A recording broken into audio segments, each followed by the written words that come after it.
Starting strong is great. Finishing strong is epic. I remember the 35th kilometer of the Berlin Marathon. Pag marathon kasi 42, so 7 kilometers to go. And I was telling myself, nakaka-35 na ako. So siguro, slow down a bit, relax. Besides, of the 50,000 runners, by that time, yung 10,000 nag-quit na. Yung 10,000 nag-iisip ng mag-quit. So feeling ko, hindi naman ako mag-quit, medyo pabagala ko lang ng kaunti.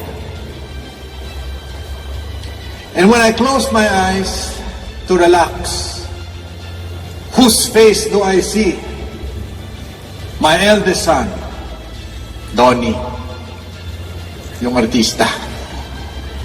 Nagkasundo kami that I will reach a new personal record in that marathon, which was my maybe 8th or 9th marathon. And I remembered, meron palang chip dun sa aking numero at tinatrack niya ako sa computer online.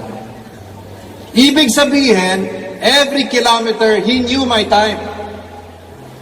At malalaman ni Donnie, habang pinapanood niya, na pagdating dun sa 35th, bumagal na ako. And after the race, I know that already my son would ask me, Dad, what happened to you dun sa 35th? Kasi medyo bumagal ka. Now, kung sobrang cramps all over, so son, grabe, I was cramping all over. Pero tinapos ko pa rin, bilip siya. Wala namang cramps eh. Or maybe I could have said, grabe, mali ang hydration ko, mali ang nutrition ko, so nagsusuko si daddy. Tinapos mo pa rin, bilip siya. Eh, hindi naman ako nagsusuko eh. I would have told my son, pagod na ako eh. And you know what Donnie would have told me? Dad, lahat ng sumasali sa marathon, napapagod. You quit. I gave up on the goal. If I slowed down. And he would have been correct. And because I knew I could not face my son and tell him that I quit in the last 7 by slowing down and not reaching my new target, I had no choice but to finish strong. And I did reach a new personal target. Number 1, the temptation to settle for mediocrity. Pwede na. Pasado na. Compliant naman eh. Number 2, the power of technology. Dahil kung walang technology, hindi niya ako matatrack eh. Kaya galit na galit ako sa technology noong araw na yun. But number 3, the need for accountability. Kailangan nananagot tayo para maganda ang takbo natin. 7 big ideas. Number 1, if we are going to wow ourselves to the finish line and not whimper our way na naging sa finish line, we have to accept the fact that stuff happens. Ibig sabihin, minsan may trigger sa mundo natin na hindi natin naasahan. May insidente. A stimulus is a force, something that you did not expect. Or feeling natin, more of the same naman eh. Wala naman nangyayari pagbabago eh. At kung minsan ay di-discourage tayo, minsan nabibigla tayo. Change is happening. Do you agree? Change is happening every day. I remember last month, a few months ago, 2 months na siguro, Because I go to Singapore every other month because I'm taking another course. I'm studying. I'm a lifelong learner. I study in a school called INSEAD. But this time, I had a friend who invited me to go to the Singapore Institute of Technology, SIT. While we were talking, sabi niya, why don't we have coffee? So pumunta kami sa coffee shop, nag-order kami ng kape, namili doon sa options, binayaran namin yung kape, nagpasalamat sa amin yung nagbenta, lumabas kami ng coffee shop, and you know what I realized? All the time we were in that coffee shop, wala kaming kausap na tao.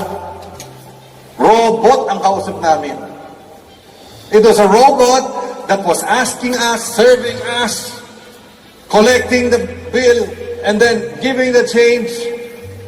And because of technology, facial recognition, pagbalik mo, may nakalimutan ka, i-welcome ka nun. Welcome back, Mr. Pangilinan. Oh, we say technology is an enabler. Many times. Sometimes, it becomes a replacer. November 11, 2018, do you know that Alibaba, on Crazy Friday, when they buy things online, was selling at least $1 billion of products a minute. A minute.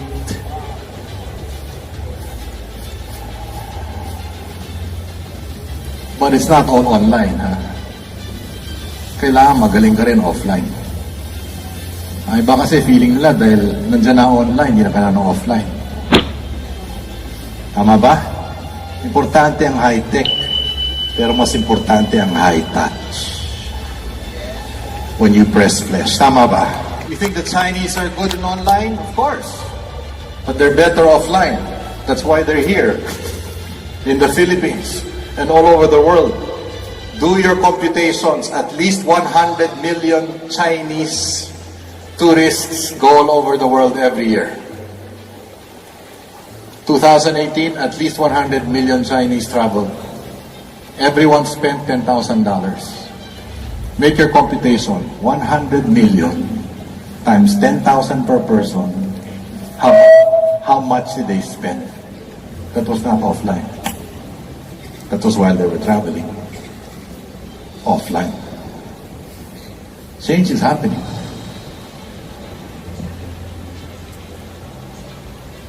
In the 1980s in this country, 1980s po, alam niyo ba na 9 out of 10 children ang idol nila magulang? 9 out of 10, ha? Noong 80s. Alam niyo ba ngayon? It is 4 out of 10. Meron pang mga lugar dito sa Pilipinas, 2 out of 10 na lang. Pag tinanong ang bata, 2 sa 10, ang idol nila hindi magulang. Sino ang idol nila? Sino ang idol nila? Tell your seatmate, hindi ikaw, hindi ikaw. Who are the idols? Creations of media, right? Creations of media, whether it is in sports or in showbiz. Why? Power of technology? Yes, but also the failure of parents. Delegate ng delegate eh. Delegate ng delegate. May mga bagay hindi ka pwedeng i-delegate. Tama ba? Kung kikita ka, kailangan magpakita ka. Hindi pwedeng post ng post, forward ng forward. No way! You work hard. You show up. So yes, stuff happens. But we have to accept. It's happening to all of us. Change is happening every day, even as we speak. And you cannot deny it. It's a changing world. Well, ladies and gentlemen, more change is to come. Stuff happens, and more will happen. Number 2, understanding of the stuff kung ano nangyari, napaka-personal. Yung katrabaho mo, para sa kanya, wala lang yan, hiccup lang yan. Pero para sa iyo, yung pagbabago, oh my God, major setback. I am not motivated to move on. Bakit yung katabi ko ready to zoom forward? Depende kasi sa interpretation eh. Why is it that when the leader comes to a room filled with 100 people, pag in-announce niya ang bagong programa, 50 are so excited, 50 wanna go home? Depende sa understanding eh. Nasa pananaw eh. Nasa perspective. Understanding is so personal. It is so unique. I was doing a sales seminar for a top fitness organization in this country. Yung mga top salesmen nila kausap ko. Tumayo yung number 1. Ang problema kasi dito sa kumpanya namin, Anthony, pag na-reach na namin ang target this quarter, next quarter, tinataas yung target. So sabi ko sa kanya, problema ba yun? Nakaka-stress eh. So sabi ko sa kanya, ba't di tayo makiusap sa management? For the next 12 months, okay? Yung target mo, sa'yo lang is steady natin. Ang sagot ay, bakit? Feeling nyo hindi ko kaya.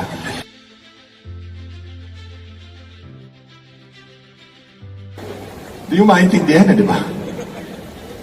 Peter Senge is from MIT, Massachusetts Institute of Technology. Ang ganda nung kanyang illustration eh. Kumuha siya ng rubber band. Tapos, 3 nets niya. Can you see this?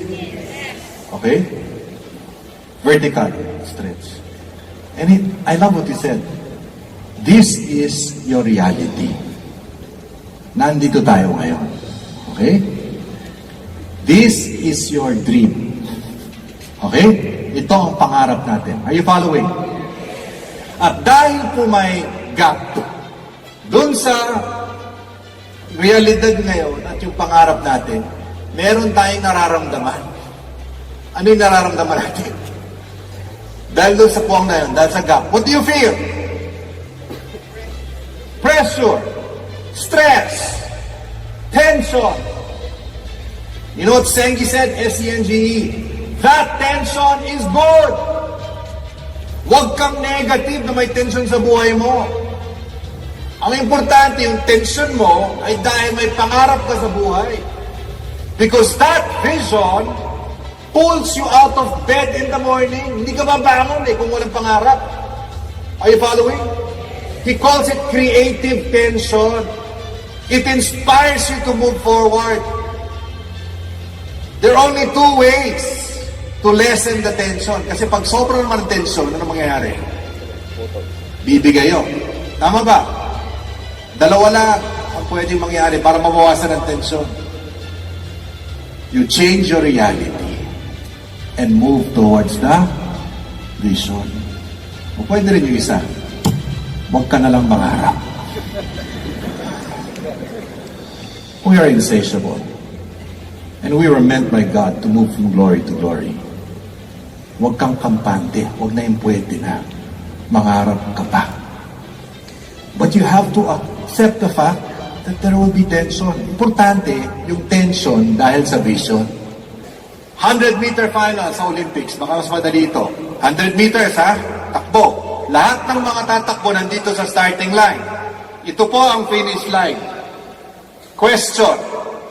Meron bang tension sa mga tatakbo sa starting line? Of course!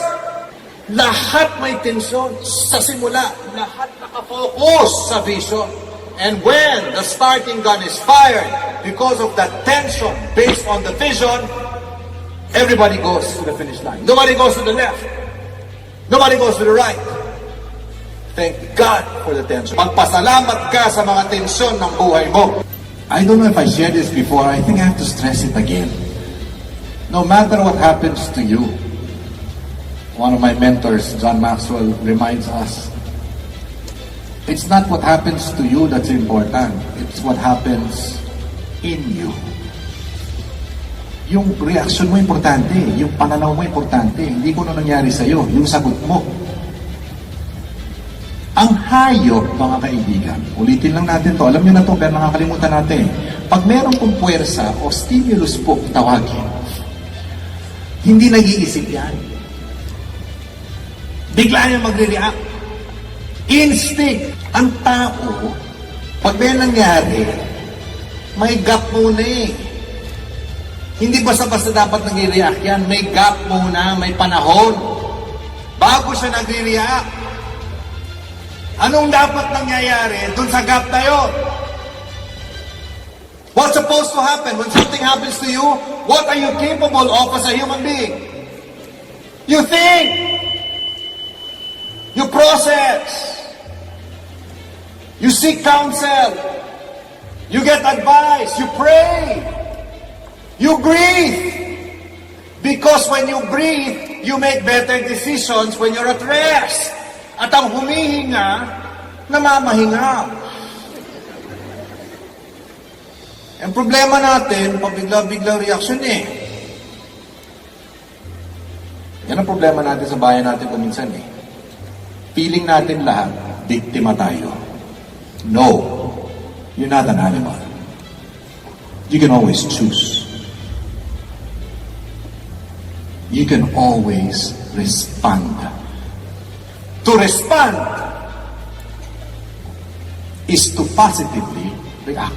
No matter how challenging the situation, no matter what your problems are, no matter how difficult the competition, no matter what your children don't do to obey you or your husband or wife has done to hurt you, you can always win if you choose to react positively.